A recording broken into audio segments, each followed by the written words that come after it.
if you know personally about him, what he did in Pakistan, you shouldn't be here even if it's your duty.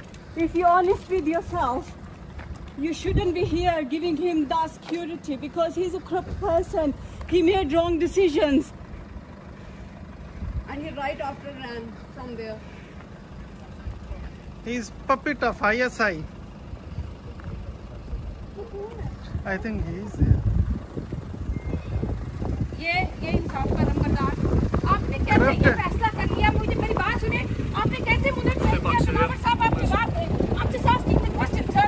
कैसे अपने How much money did you take? कैसे अपने मुल्क भेजा sir? How did you do that? Corrupt leader. कैसे दोबारा? Okay, I'm not Don't touch me. I'm asking. I'm not touching you. I'm not touching you, sir. Yeah. कैसे आपका दिल किया?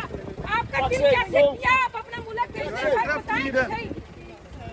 दिलावर साहब बताएं कैसे अपना मुल्क भेज दिया? You will not find peace. You will not find peace. No. Don't touch me. Don't touch me. Corrupt.